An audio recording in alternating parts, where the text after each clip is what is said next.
Mi auguro che Giampaolo Groppo, preso dall'euforia negativa del referendum, si sia sbagliato. Ne parlavo anche prima col capogruppo della Lega Nord, Caner, che di Treviso, ho detto, beh, insomma, è un'uscita, diamo il tempo e il volume e lo spazio che ha un'uscita estemporanea. Ma, insomma, è grave la cosa, perché la provincia di Belluno ha una sua identità, una sua storia. In maniera atavica noi non abbiamo mai voluto stare coi trevisani.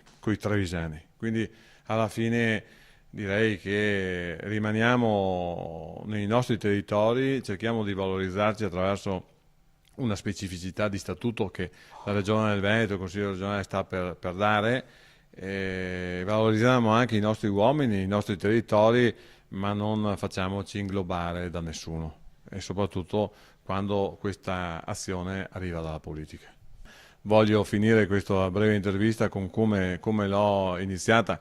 È stata una battuta, è una battuta grave. Spero che l'amico Gobbo chieda scusa dicendo e giustificandosi questo, perché a mio avviso può diventare invece una ferita se continua questo andazzo.